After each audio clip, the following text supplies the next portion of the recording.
Welcome to Before the Bat, the Gotham podcast. Your guide to I'm giving you background music. Gotham and all things Batman.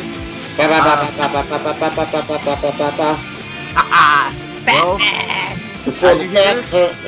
as you hear, we got a special guest. You know, it's me, it's Kelly, and Richard Sionis himself, a.k.a. Todd Stashwick. Good day, everyone.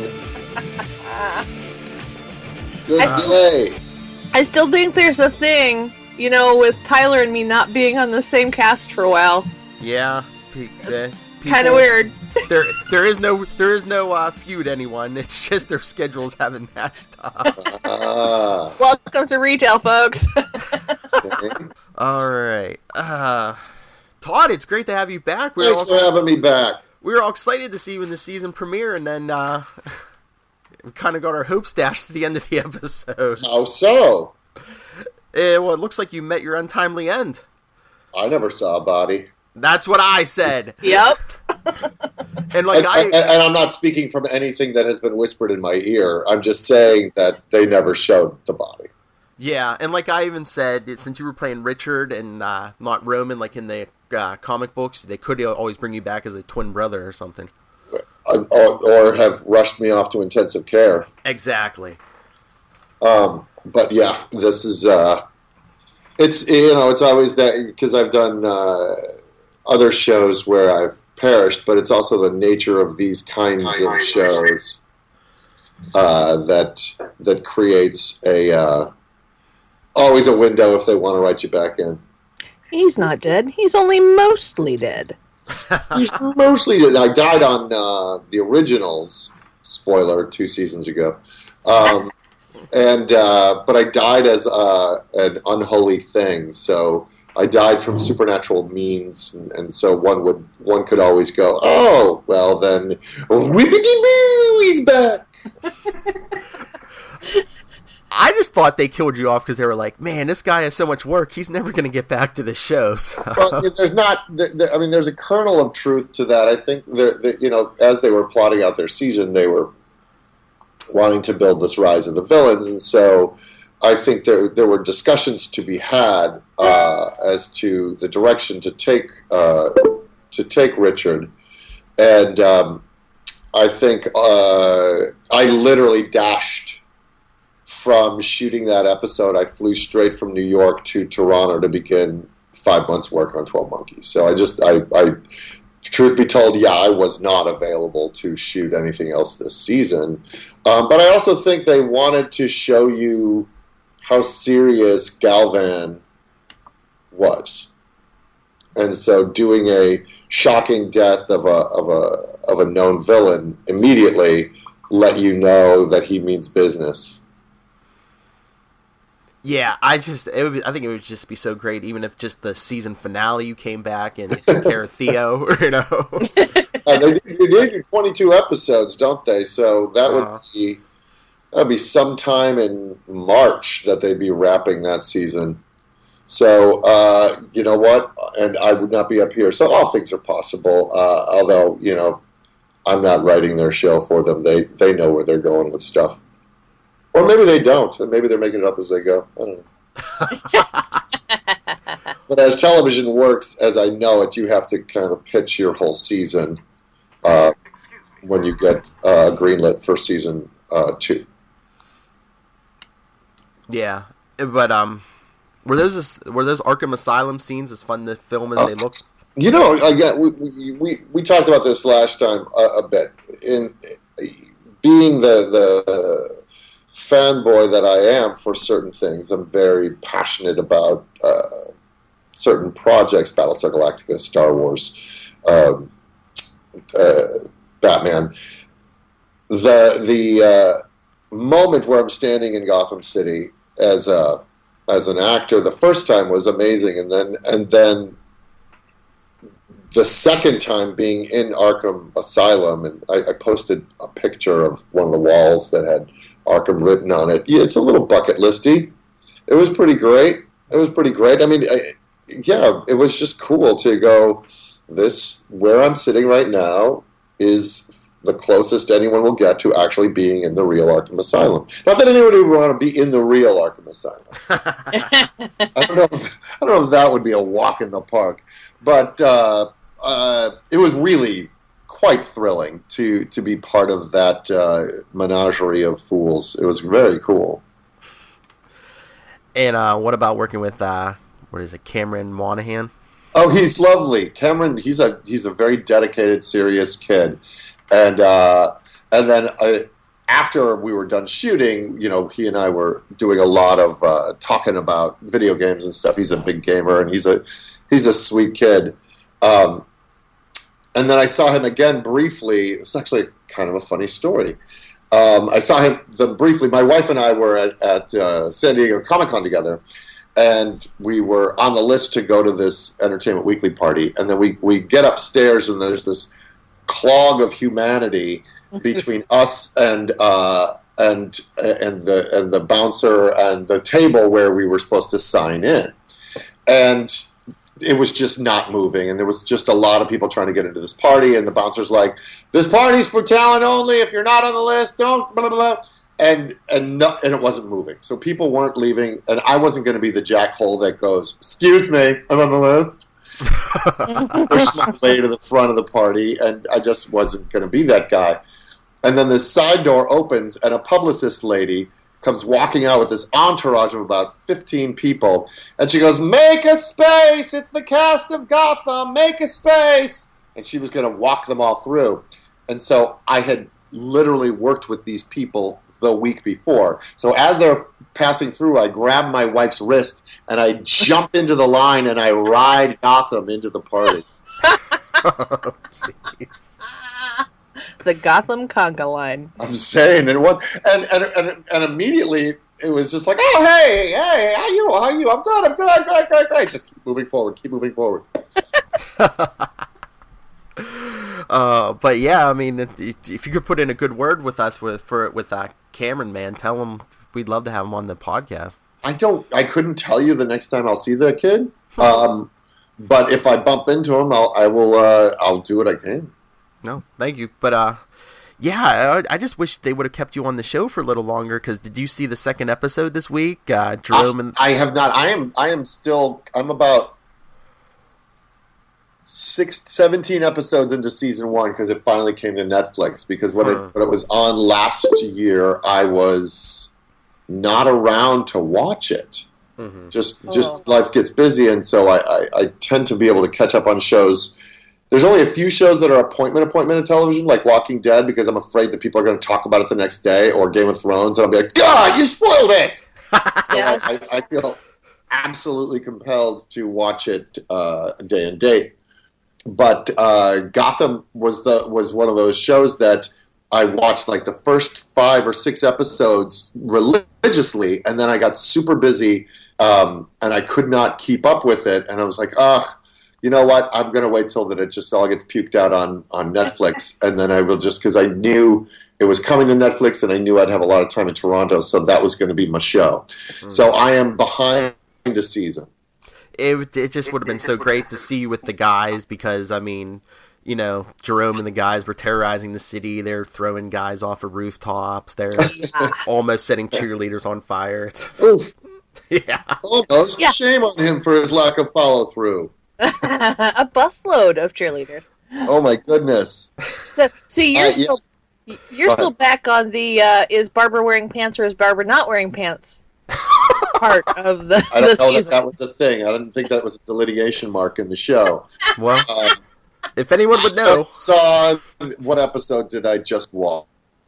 I just watched the episode where they discover Loeb's secret at the farmhouse. Ah, yes. Yeah, and then Jim gets promoted to the president of the Policemen's Union. That's where I'm at. Where Penguin and Penguin, Bullock, and him and Gordon all went out to a farmhouse, and they met this batty old couple, and there was a girl in the attic. Oh, and the wonderful creepy girl in the attic. I love her. Making the bone necklaces and stuff. Yes. Yeah. So that's where I'm at, and I believe that's episode 17. So I've got about 5 more to go before I've consumed the whole season. So you already watched your first episode? I have.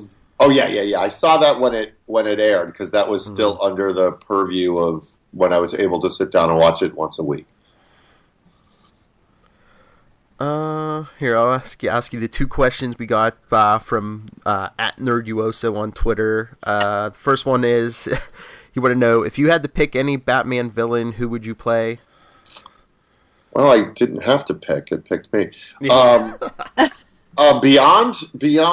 I was asked this question before.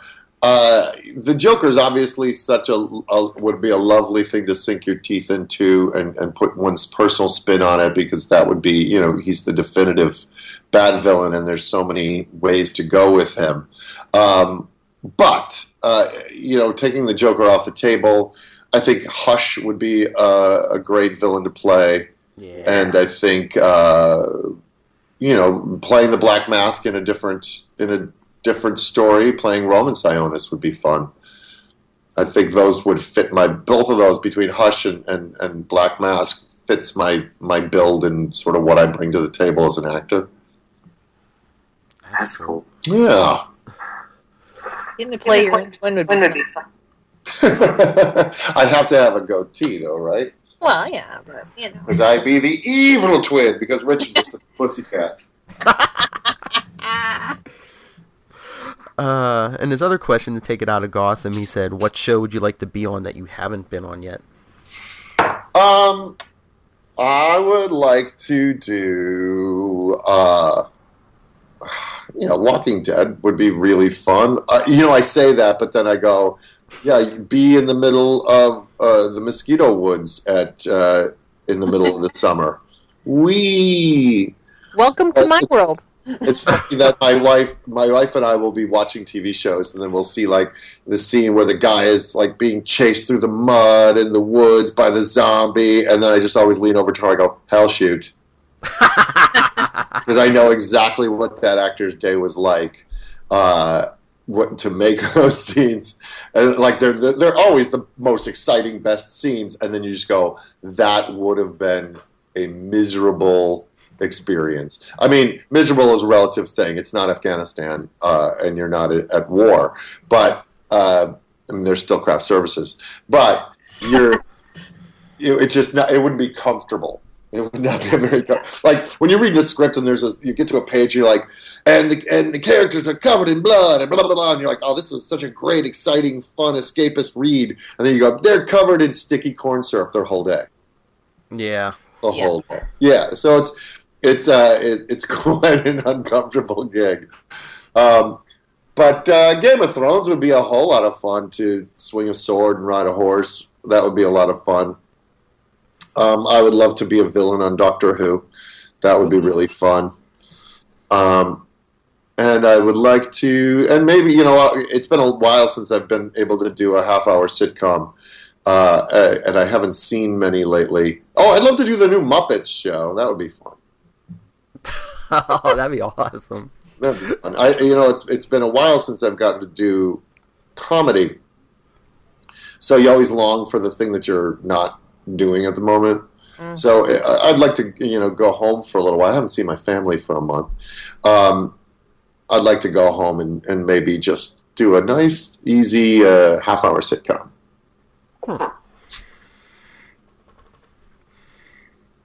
Long pause. Letting it sink in. You'll be able to edit those gaping pauses out.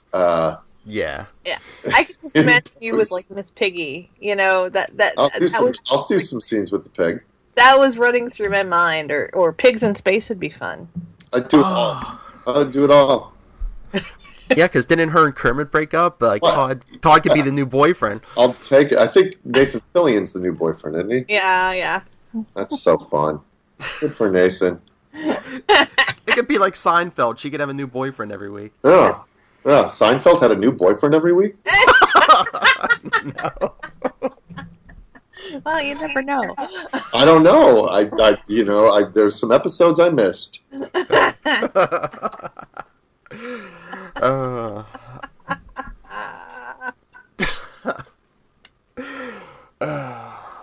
all right. Well, you were talking about Walking Dead and everything. How was it to film your death scene? Quick. Because there wasn't a lot of turnaround. All I really had to do was I had to be, they tied the little thing around my neck, and so I had to throw myself backwards, and then be straddled by that lovely actress, and then make gurgling noises. See, I wasn't sure. So the gurgling noises were you. Yeah, sure. And I may have done those in post, actually. Okay. Yeah, it can't be easy to gurgle and keep your composure in your face while you're while you're being straddled. It's all silliness. It's all acting. And I asked you about Cameron Monheim. How about Aaron Richards? Loved working with Aaron, because Aaron's the one I worked with the most, and then had to have. Oh, and they truncated some of those scenes. There was a lot more to that scene where I was drawing the picture. They overwrite scenes and then they have to cut for time, and so you sometimes see the heads and tails of scenes get trimmed while they just sort of get to the meat of it. But there's a lot more to that scene, and I was actually drawing a picture of her when she sat down next to me. The artist had drawn a terrific rendering of her. And so that scene was fun, and she's a hoot. I believe she's Australian, or she's English. So she's a hoot and a half. She's just a firecracker, and I got to see her again quickly at Comic-Con as well.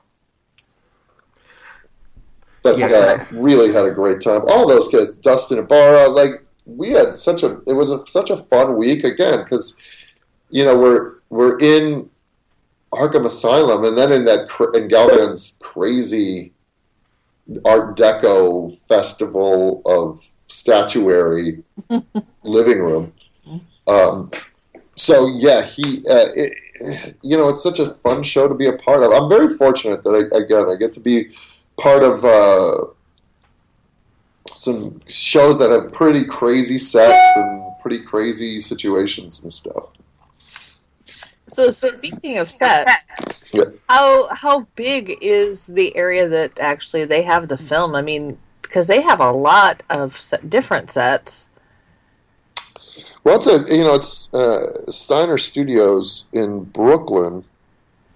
They're really big sound stages, and when I was trying to think, when I did the first episode, we shot, my office was on location, and the killing chamber was on location. So I don't think I ever shot on set when I did the first episode, but this episode, it was all sets. I was never on location. So it was, the sets are huge. They're massive. Because you got the whole bullpen of Gotham PD, GCPD. That was my best bet in Mackenzie. What'd you think? Not bad. What do you mean not bad? That was awesome. It was great. It was a great performance, but I don't know if it was Ben McKenzie. Oh, it was Ben McKenzie. GCPD. How about that? I did it again. I did it twice. You got two people pay me for this stuff, and I gave it to you for free. That's perfect. Thank you for humoring me. So those sets are spectacular. I just love how there's kind of the very weird, eclectic mix of old and new. They try to keep it in a vague timeline, so it's sort of pseudo 80s meets 50s. It kind of lives in that world, and yet they have cell phones. So they sort of keep it in a vague timelessness, so that allows them access to a lot of style choices for costuming and whatnot. Right. It's just kind of funny. you're trying to put it down. I'm like, going, wait a minute. Flip phones and okay, 1930s, 40s architecture and yeah. And I think and it all sort of blends. What's nice is Batman has lived in all of those eras, so pulling stylistic choices from all of those eras does two things. It keeps it timeless, and it also keeps it in its own city. It's not. I've had this discussion with other people that because being the Batman nut that I am, and try to drill down as to what it is about Batman that I love so much. And one of the things is it's Gotham City. Nothing in the Marvel universe could you just base an entire show around the city that it takes place in. Mm-hmm. Like, you could do a TV show called New York, but who would care that it had anything to do with the Marvel universe? But you say Gotham, and it's a character in and of itself. And I think, and the other thing is, sort of, I'm going on a tangent here because I was just talking about this with a buddy of mine. In the Marvel universe, which I adore the Marvel films, and they're absolutely fun and escapist, but they're often kind of gods fighting each other above all the everyday people, and the everyday people hope that they don't get, hit by a piece of masonry. While Thor fights Loki above them, or Iron Man fights the Hulk above them. The thing I like about Batman is it very much is a cop story. And it's very much about police and corrupt politicians and gangsters and citizens, and those characters are as much a part as the theatrical outlandish villains, and I can connect to it. And then on top of it, the deliciousness that they take them to a slightly heightened theatrical place, but not an outlandish. I'm whipping people into the sides of buildings place, which has its own merit and has its own escapist value. But I think why I connect with Gotham and have always connected with Gotham is the humanity of the crime stories and how they affect real people, and how Batman stands shoulder to shoulder with the cops in trying to solve these crimes, as opposed to, well, there goes the Spider-Man. I hope he fixes things. You know what I mean?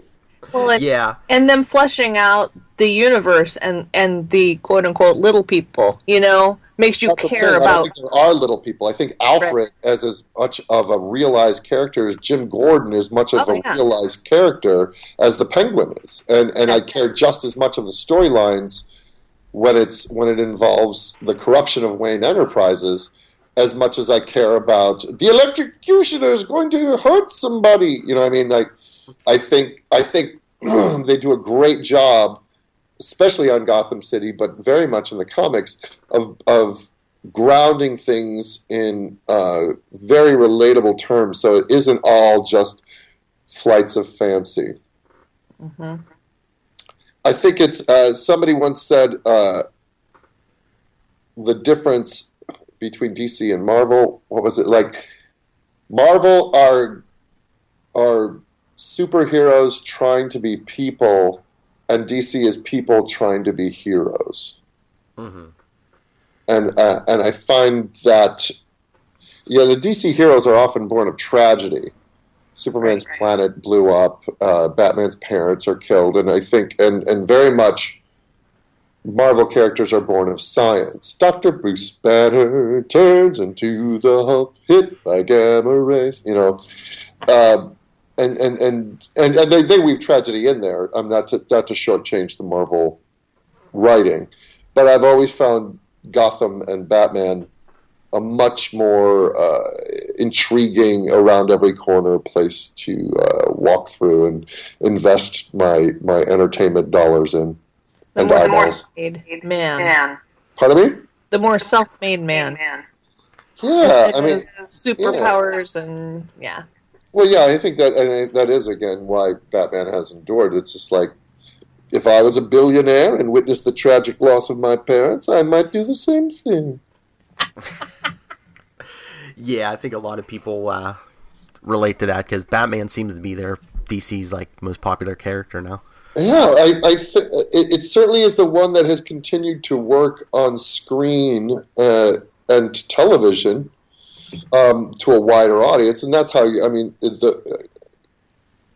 the comic books are fantastic. It's just that, but the movies and television are what made something as much of a cultural icon as it is.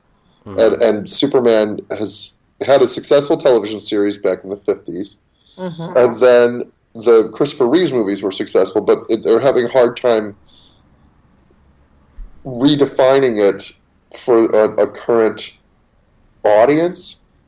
And I think what might be the case, and I'm sorry if I'm going on and on and on about this, but what might be the case is why Superman works as a hero may not be what people are interested in seeing on television and film right now, because trying to make Superman an anti-hero is a tough sell because at his core he's truth, justice, and the American way. Right. And I don't know if that's appealing to people, that kind of Boy Scout. I mean, it works with Captain America because he's got voices around him that are contrary to that opinion and challenge that opinion, and he's often part of a team. He's never just alone. He's a person out of time. And he's a man out of time, right. He's allowed to be anachronistic because he is an anachronism. And Superman is very much the same kind of character. And I think trying to make Superman Batman, to make him this troubled man with father issues, is contrary to why we've loved the character in the past and what works about him. But Batman continues to work because it's like, what kid doesn't want to do everything he can to bring his parents back to life? Yeah. So, since we're on the subject, what are your thoughts on the upcoming Batman vs. Superman movie?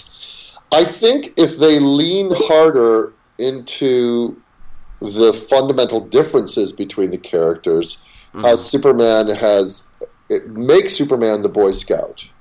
Yes. Make him there's a fundamental cleanness about the fact that Superman is literally powered by the light and Batman works at night. Like, they literally are the forces of light and dark, but to the same end. And I think if you highlight that and have those forces clash at the end of, middle of Act 2, they come together and then go, wait a second, we're working towards the same thing. Let's figure out how to make it work and go forward. I think then you're going to have a really strong story.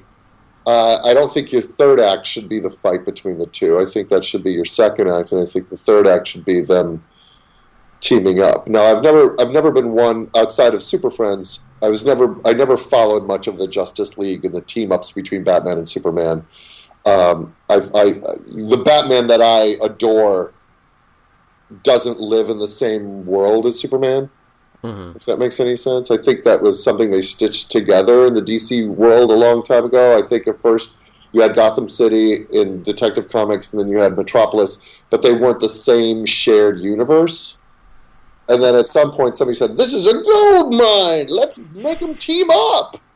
And so you go, okay, if that's gonna, it was kind of how I originally was like looking at Iron Man. I go, how does Thor exist in the Iron Man universe? Mm-hmm. Because how does a god come dropping down when Iron Man is all about might through science? Mm. And so I think the same thing about Batman. It's like the minute that you start going, I'm going to fight crime with grapple guns and intellect. Oh wait, a guy can fly? Oh crap! Do you know what I mean? Yeah. Well, I think it's the same thing with Bruce Wayne and Tony Stark and all them. If that's the character you are, you automatically have to be the smartest guy in the room, the most skilled man in the room.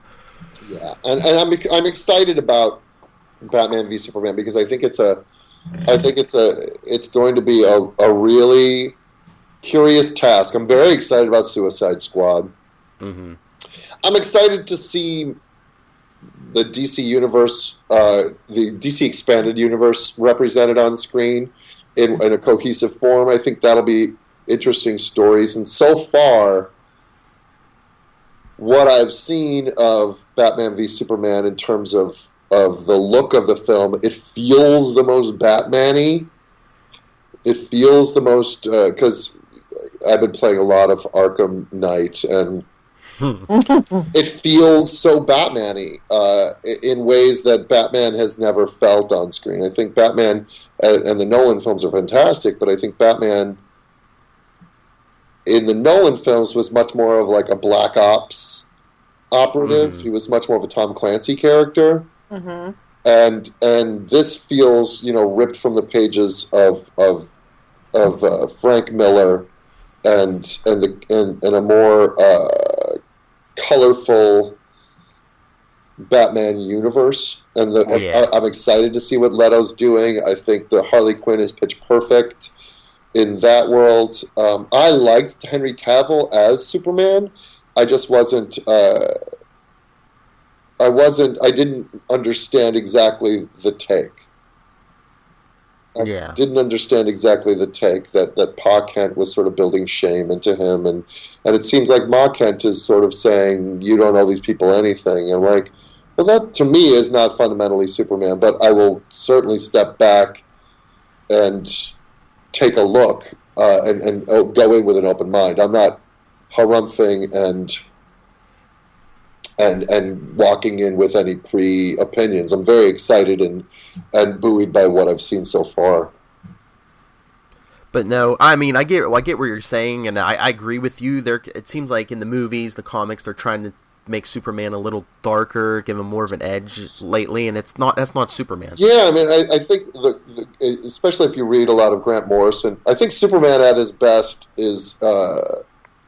Superman is the one that can go, I'm going to go fly in outer space and battle these aliens that are throwing things at the earth. Like, I think that is really fun. The science fiction. Superman is fundamentally a science fiction story. It's a story of an orphan, but it's a science fiction story. And so I think Superman at his best he's an alien. And so I think leaning into those aspects of the character are a lot of fun.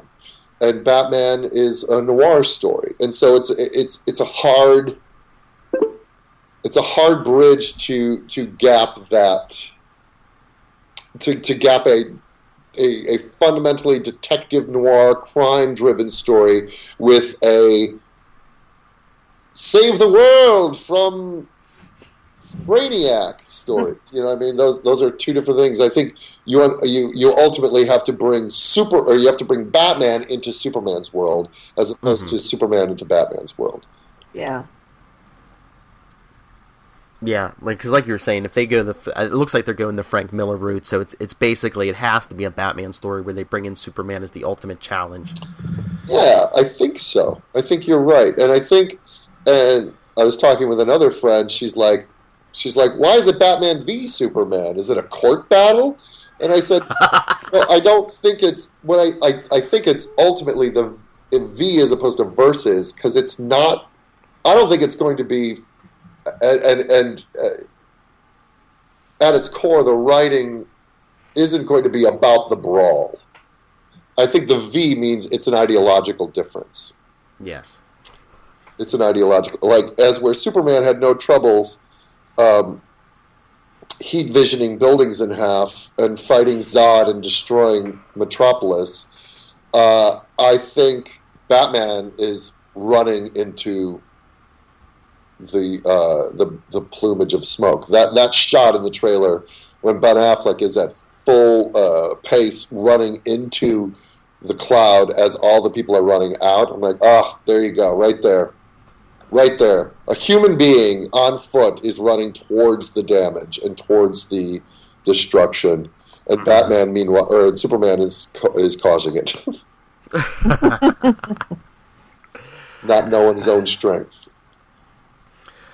That's the way it goes. Right? Bummer when Another pause. Your heat vision malfunctions, right? Ooh. Kelly, do you have anything? You know, you guys have covered most of it. Sorry. It's all right. Good times.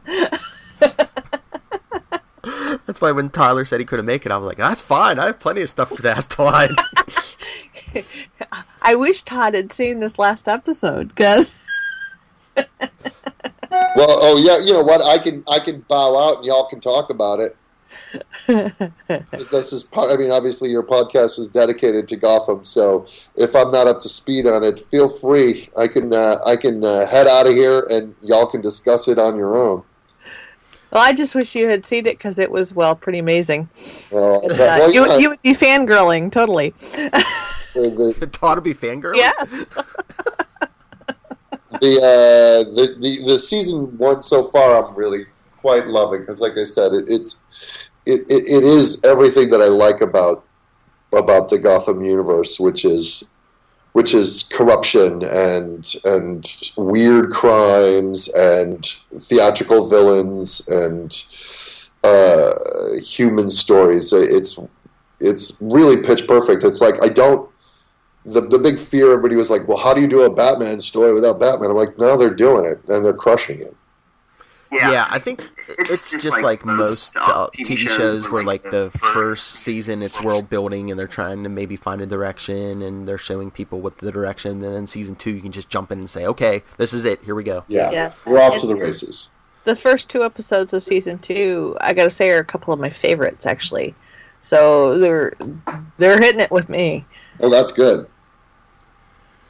Oh yeah, there's been like major deaths both episodes. Yeah, major, and some fun and explosions and everything you want. You know.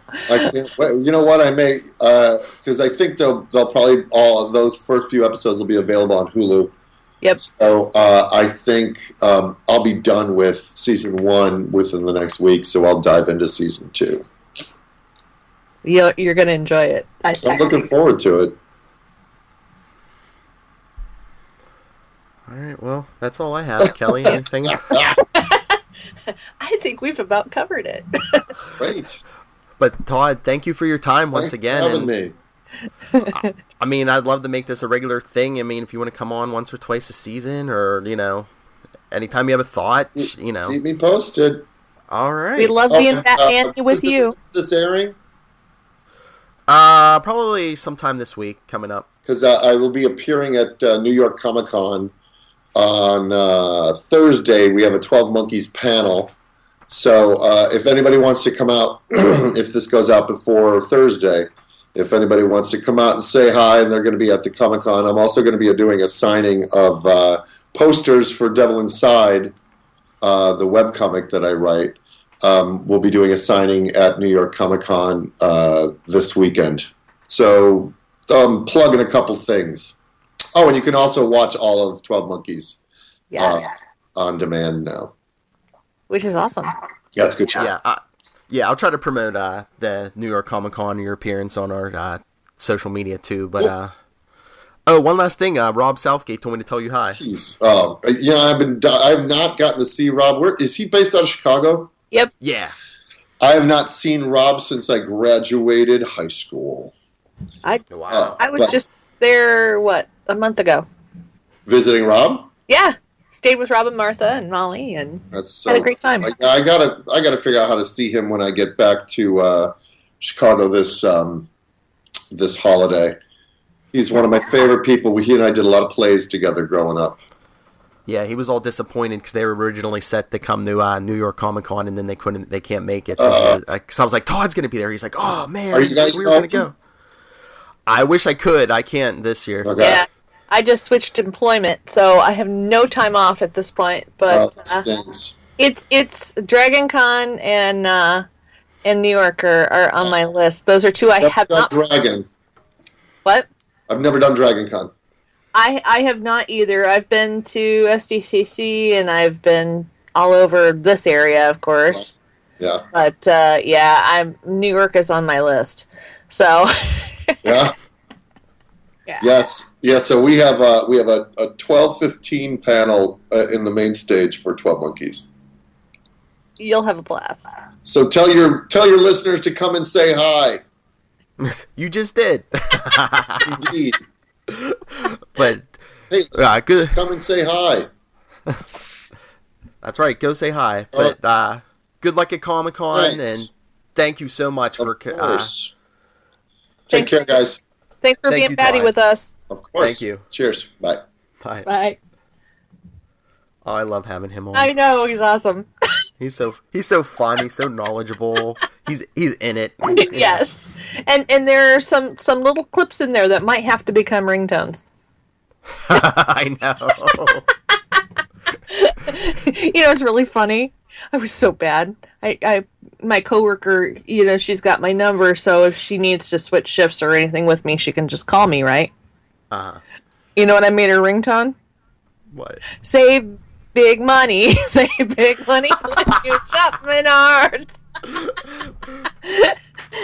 I found the jingle, and I downloaded it, and it's her ringtone.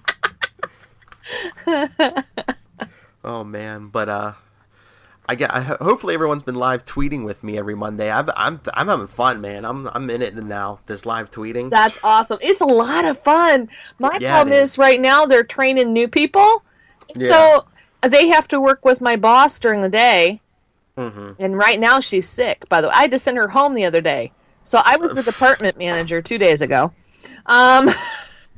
But yeah, no, don't worry about it. Like I said, I'm really enjoying the live tweeting, and you should all live tweet with me every Monday at 8 Eastern for Gotham. We're at Before the Bat Pod.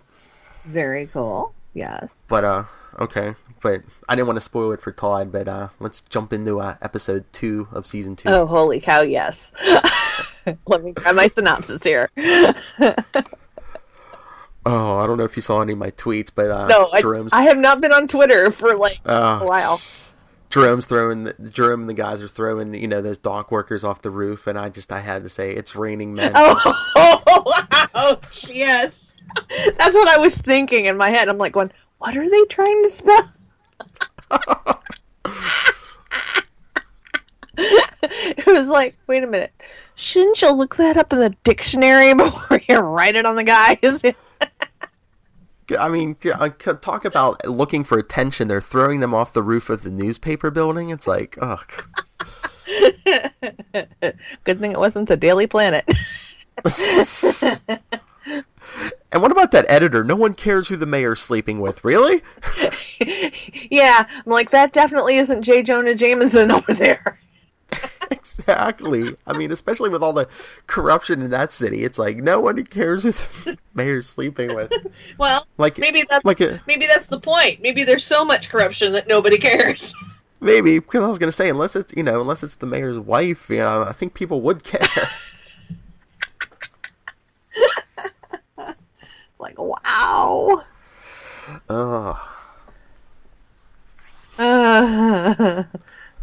I saw a review, and it starts out as there's penguins to the left of me, jokers to the right. I was like, But yeah, even like the first week when that Zartan who got locked up with Todd and the others. Oh yeah, he's wearing that costume. I was like, man, Darth Vader really let himself go. I thought about bringing up Star Wars, but I couldn't. I remember our first interview. I know. He was like, no, they're lawyers. Yeah, I know. I wanted to bring it up so bad. It's like, there's BB-8 everywhere. I know. That's the thing that gets me. It's like with the Star Wars stuff. I mean, I'm sure everyone will like these characters once the movie comes out, but before the movie, it's like, who is this?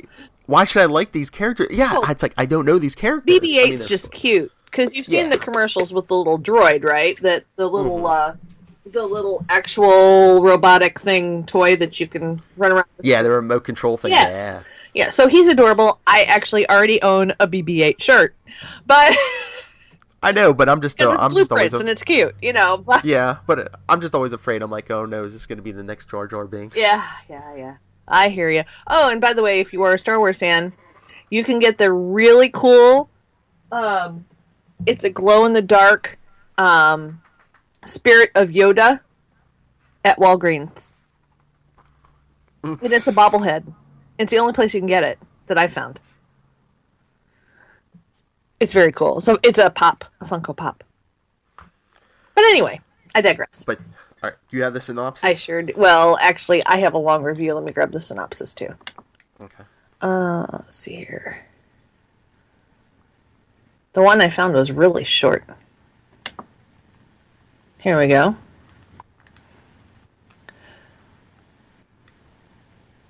Oh, that's not it. Sorry.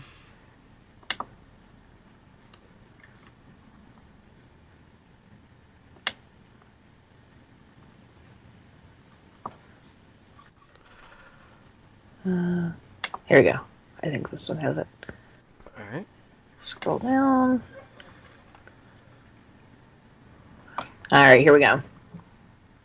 On the heels of his reinstatement, Gordon is thrust into the high-profile case tracking the deadly inmate escape from Arkham Asylum. Meanwhile, Gallivan plans his next move while Bruce asks for help from his father's old friend to unlock the secrets in his office, and Nigma asks out Kringle on a date. Boy, leaving a little out there, folks. Yeah, it really wasn't even Bruce who asked Lucius for help. It was Alfred. Exactly. Trying to get his job back. Yeah, exactly. Let's leave out the fact that Bruce fired Alfred. Let's just leave that out completely, because that's not a main part of the episode at all. No. I guess they wanted to surprise people. I guess. And I cringed when Alfred broke that computer.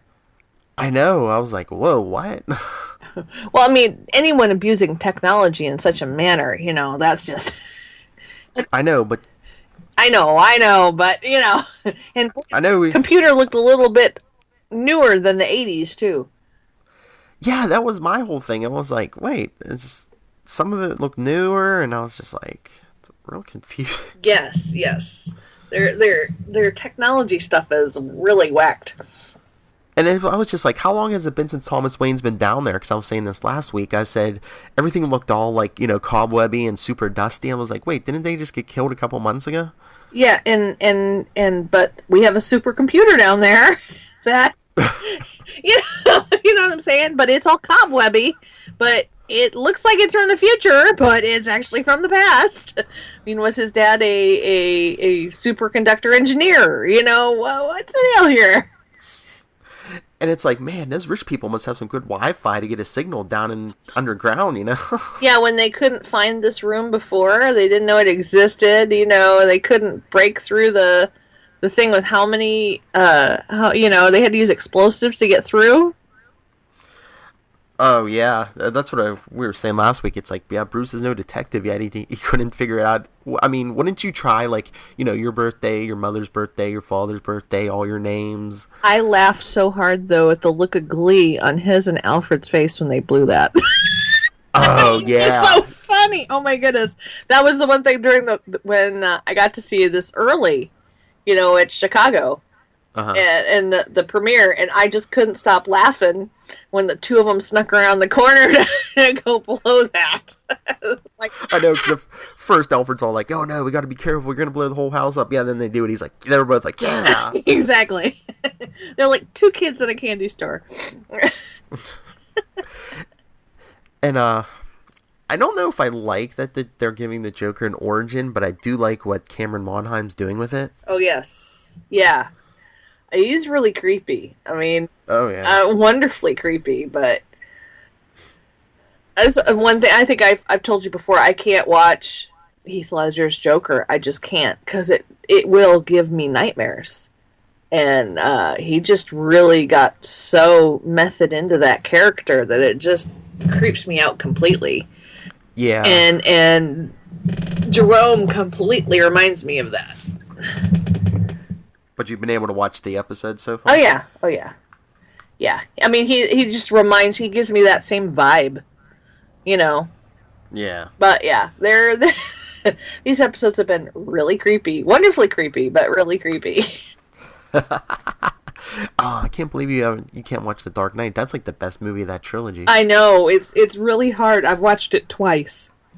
And both times I've had really bad nightmares. So yeah, I own it, but I don't typically watch it just because of that. He really creeps me out. But anyway, yeah, I really enjoyed this week's episode.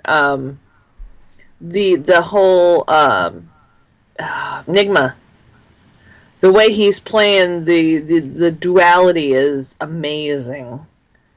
Oh, I know. Wow. That was another thing when I saw the premiere, was gave me goosebumps, was watching him talking to himself. Was that this week the cop walks in on him? Yes. Yes. Just the way they set those shots up are just, it's beautiful. I mean, really beautiful. Mm-hmm. I don't know. It just, you do feel like, I mean, it sounds funny, but you know, I feel like I'm watching the old movies. Which ones? Well, I feel like I'm watching the trilogy. Oh, okay, yeah. You know, but in a show where it's able to develop more, and it's wonderful. Mm-hmm. So, do you think Enigma has a chance with Kristen Kringle now that he saved her life? You know, I think she might bite, and that's going to be a little scary for her because he might bite her. I'm afraid Miss Kringle is destined to. I think he's going to go, like, lose it and accidentally kill her, and then he's going to completely lose it, and that's when we're going to see that birth. You know what I'm saying? I think that's what's going to happen, because it's going to take something. I mean, he's teetering on the edge now, but he doesn't realize. You know what I'm saying? It's like, yeah, he doesn't realize what he's capable of, and he's going to lose it. He's going to start wearing green and purple. Yeah, he's going to get really creepy. The whole thing that bugged me was, like, the aftermath, you know, after the whole big shootout at the precinct, is like, Alfred and Bruce hear what's going on. Yeah, let's take the young kid down to the crime. Yes. Another crime scene. Yeah, let's let him get killed too. Sure. He wasn't traumatized by the birth of the death of his parents enough. Yeah, let's take him down to see all these dead cops. Yeah, exactly. Well, I understand that he's worried about Gordon, and he doesn't know. He just knows. Didn't he just know that shots were fired? They hadn't said that it was a massacre or anything. Yeah, maybe. So he wouldn't have necessarily known how bad it was. Yeah, but still, even if there's one, right. Even if someone's just wounded, that might traumatize Bruce a little more. Yeah, well, Bruce is already messed up. And I was like, wait a minute, Bruce fires Alfred, so what? What's he now, 13, 14? He's going to live by himself? That's exactly what I was thinking. I was like, oh yeah, the court's going to get wind of this, and now what's going to happen? You're going to wind up in an orphanage. Wait a minute. You're going to wind up in an orphanage with Cat. Yeah, that's it. It's Gotham. He probably could have paid some people. Probably. But, you know, he... And then he would have just lived down there in underneath ground, and then he would have been a mole man. And instead of Batman. Because Alfred was waiting. He was like, yes, I'm leaving now. I'm leaving now. Yeah, exactly. I'll see you later. Yeah, sure. It just made me think that maybe they've played that game before, that, you know, Bruce will fire him, and... I don't know. Maybe the first time he didn't get to the front door, but this time Bruce let him get to the train station. Yeah, I mean, that was pretty... I mean, Bruce looks at it as Alfred broke his trust. I mean, completely, because he knew how important that was to him. Well, yeah, he betrayed him. He's like, you know, you're kind of with my enemies. You're kind of keeping me from the truth. Right. But, I mean, understandably, that Alfred's doing it because he just wants what's best for him, and Bruce is too young to know, really, what's best for him. Yeah, but also, I mean, it's kind of too late now. I mean, right. The Wayne Enterprises board knows that Bruce was sniffing around, so either way, whether he has the information or not, they still might be trying to gun for him. Right, know? Exactly. Let's see.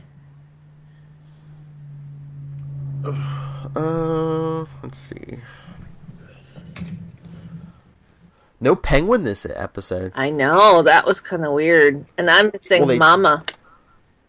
Oh yeah, we haven't seen her at all this season, but yeah, they think they said they were going to kind of shift the attention away from Oswald this season, since he got so much last season. Yeah, understandably so. You got to show the rise of the other villains as well, and that's kind of the whole point of this part of the season is the rise of the villains. So villains, not villain. So. Yeah, but I don't know. It just seems like right now it's going to be a big Jerome season. I don't know. Nigma's getting more camera time too. Yeah. And we're seeing him start to kind of lose it, and we're seeing Barbara. Stabby Babs, yeah. Wow, yeah, she's getting really creepy. She's less crazy and more creepy now. You ready for the big shock? Okay. Tyler likes her now. Really? Yeah, he likes the character this way, yeah. Yeah, well, scary and creepy is better for her instead of just crazy. And no pants. At least now she has a point. Yeah, a knife. Exactly. Oh, what about that whole scene where she lured Jim into the alley and just let... Well, she still cares for him subconsciously. She just let him get the crap beat out of him. Yeah, but she didn't let him die. By luring him out into the alley, she kept him from dying. That's true. Because she knew that was going to be the kill box in there. Yeah. So she still cares. She just cares in a really messed up way. Yeah. And I forget if it was this episode or the premiere, but was Babs trying to insinuate that Lee's the crazy one also? That was in the premiere, I believe. Okay. And she did try to go there, but now I think the nutso cat is out of the bag, Now that she's hooked up with these guys who are throwing bodies and shooting up, stations and beating Jim up, think he can kind of figure that out.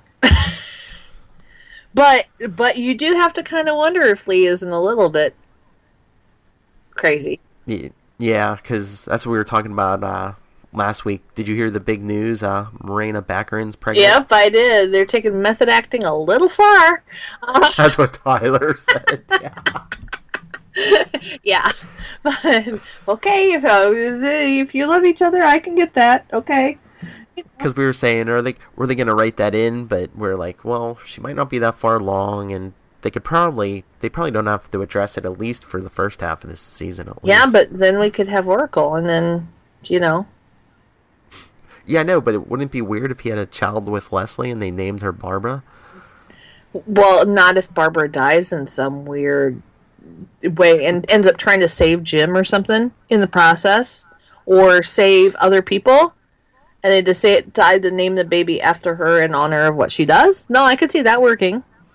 Maybe. Or even Tyler. I think Tyler was even saying, what if Barbara's pregnant, and that way you could that's why there's no other mother in the picture, because she's locked up somewhere. Yeah, that would work too. I don't think Barbara is long for this world either way. Yeah. Well, their world, I should say. The character. Yes. Yeah. So what about the death of our favorite commissioner? Oh, Essen, yeah. Wow. Standing up to Jerome, and then she gets killed. Yeah, I mean, well, what a poetic way to go. You know, so, if you're the police commissioner and you got to go, because she had to go at some point. Yeah, but do you think, are they going to jump right to Jim being commissioner, or are they going to put somebody else in that chair? I think they'll put somebody else in that chair.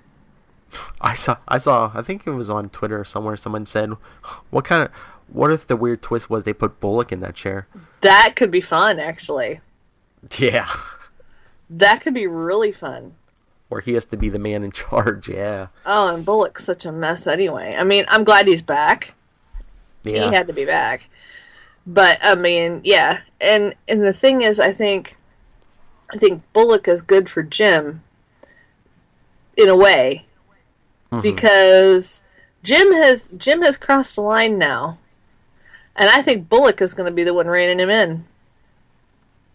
Yeah, that's what I was saying last week. A friend of mine said that like season premiere seemed like Jim Gordon's episode of Breaking Bad. Yeah, there you go. Breaking Jim. That's what they should have called this season. Yes. Okay, so our nutballs go on their killing spree. Yeah. I think somebody needs to hand them a dictionary. Oh, for the spelling of maniac? Yes, they can't spell. It's branding, Kelly. Yeah, totally. Kind of like League of Geeks, right? With the Z. Yeah. Love you, Lil. We totally do. So we have to give a little shout out for this episode.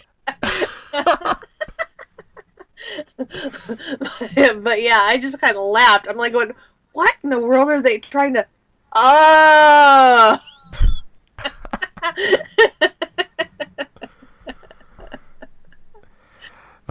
And then the whole cheerleader thing. Yeah, that was funny. Because I think I said during the live tweet, I said only Jerome would use gasoline for a wet t-shirt contest. Oh no. All I could think of was heroes. Save the cheerleader, save the world.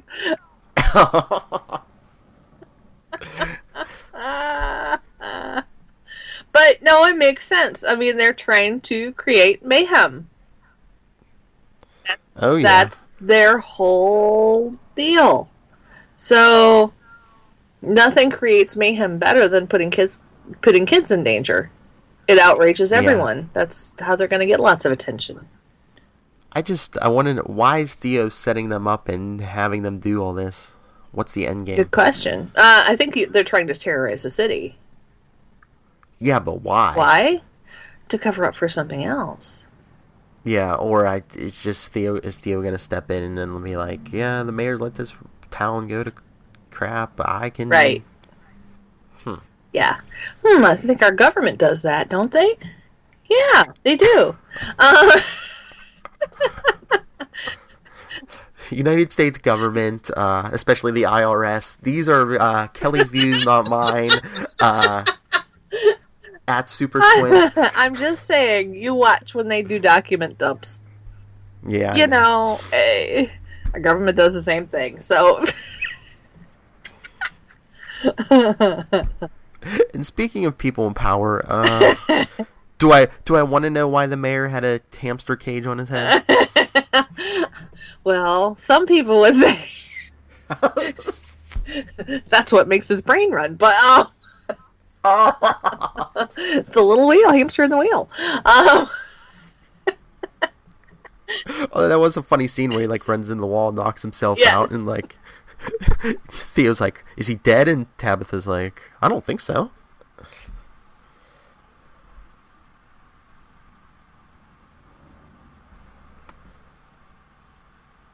Hello?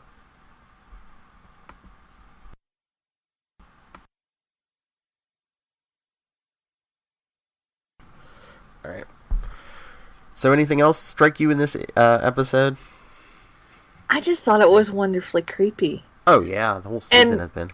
Yeah, I mean, there was a while in season 1 where I was kind of wondering where they were going. You know, I felt like they were kind of wandering around a little bit in the storylines. Yeah. Like without a direction. Right now I feel like we really have a direction, and they're kind of hitting their stride. So I'm hoping for big things this season. I think we're going to get them. I think so too. I like that I like that we're going to see Bruce's rise as well. Mhm. You know, and that this is going to take time. That is really appealing to me.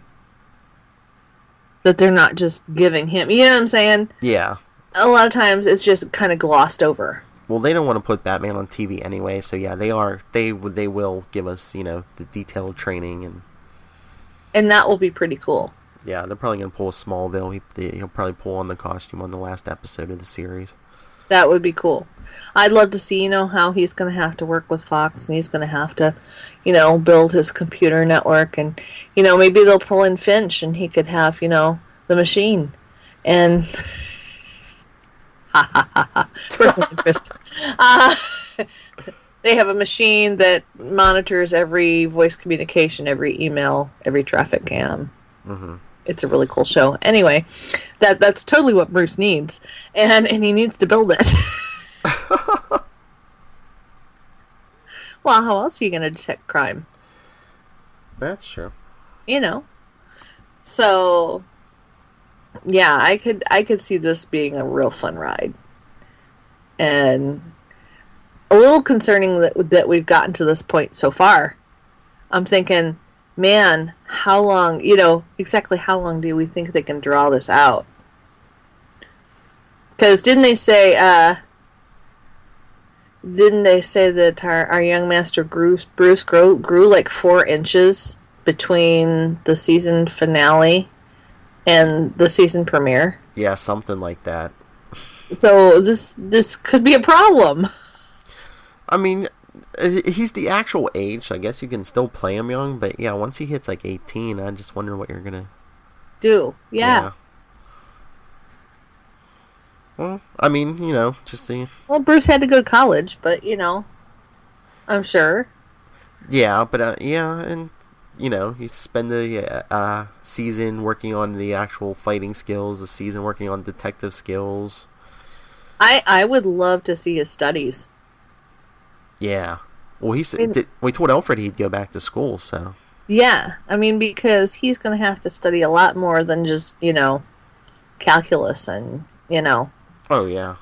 He's going to have to really get theoretical in his studies. You know what I mean? He's going to have to really... Oh, yeah.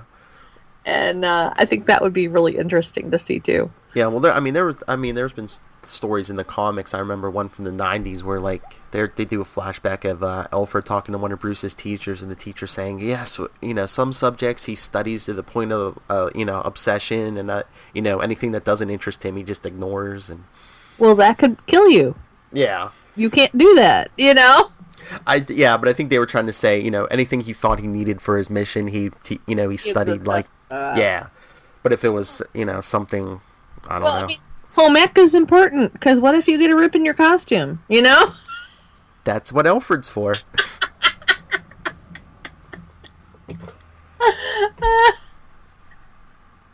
Because they even showed some of that in the 90s comics, too, that he doesn't know how to do laundry. That's hilarious. Maybe he was stranded on a desert island with Oliver Queen for a while.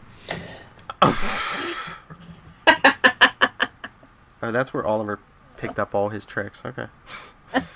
That could be.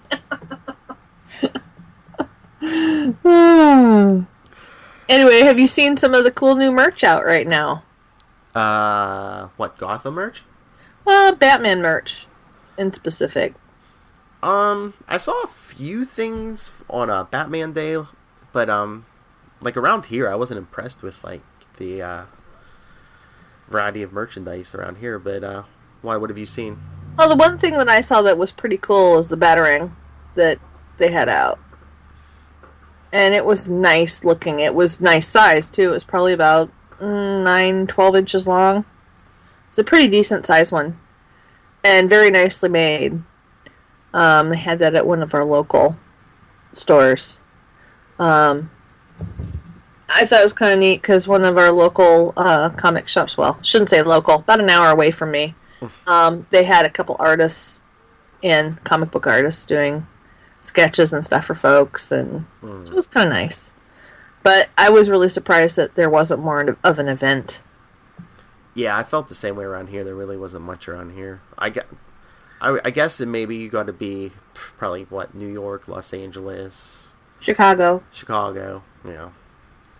Yeah, our Barnes & Noble did actually a pretty nice job.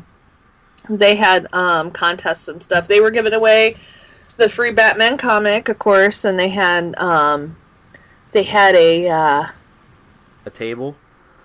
No, they had the the blueprints of the suit. Oh yeah, I saw that. Yeah, because we went to our Barnes and Noble. Yeah, they were giving those away in the comic book stores a couple weeks ago. But yeah, and they had the temporary tattoos, and they had they were having contests in the store for Batman trivia every few hours. And they were giving away signed prints that were very nice, actually. Yeah. Contest. Yeah, they were giving away. They must have been doing that in all the Barnes and Nobles because they were giving away prints in ours too. But they weren't doing a contest. It was just fill out the form, stick it in the box. Oh no, they had 2 or 3 trivia contests, and then they had where anybody could enter too. Oh man, I could have killed on that trivia. You could have totally killed on that trivia. I know. I didn't get there in time for it, so I was kind of bummed. And you have a secret weapon. You just jump on your phone and you're like, Phil, Lilith, Tyler, what is this? No, you couldn't phone a friend. Oh. I know. And just in case you're wondering, I did get bat gifts for my birthday, so that was fun. Oh, excellent. Yes. So I'm currently wearing my Batman jammy pants that I got, the real fuzzy warm ones, because it's freezing here today. You heard it here, folks. Kelly got in Batman's pants. Thank you. Oh no, Kelly got Batman pants for herself. Oh, okay. And a bat bracelet too. Should we wrap this up? I think we totally should, because we're talking about my sleeping attire. So, and we've been going for an hour 20. Yes, we have. All right. We threw a lot at you today, folks. Todd Stashwick, the new episode, Kelly's wardrobe. Batarangs. Share your thoughts with us. What do you think? You can email us beforethebat@gmail.com. We're on Facebook, Before the Bat, the Gotham Podcast. On Twitter, remember the Twitter, because join me for the live tweet on Monday nights, 8 Eastern. He's having tons of fun. Oh, hell yeah. At Before the Bat Pod. Our theme music this week and every week provided by Mikey Flash. And you can email me personally, talk to me anything DC, Marvel. I'm nightwingpdp@gmail.com, and on Twitter I'm at nightwingpdp. And Kelly, you can find me on Facebook. Well, you can everywhere. Facebook, Twitter, Tumblr, Instagram, anywhere that matters, at Super Squint. That's SuperSquint. And you can also hear me on Flashpoint and Queen Consolidated here, starting up very soon again. That's right. The roundtable went up with you, me, Lilith, and Zach. Yes, it did. Yeah. So prepare yourself for season 2 of The Flash by listening to the season 1 roundtable. Yeah, and I just got the Flash ring. Oh, did you? Yeah, the reverse Flash ring that opens. Yeah, it's really cool. Cool. Yep. All right. Join us here next week. Maybe the whole gang will be here. Who knows? But until then, remember, join me for the live tweet. And same bat time, same bat channel. Same bat time, same bat channel. The Gotham Podcast.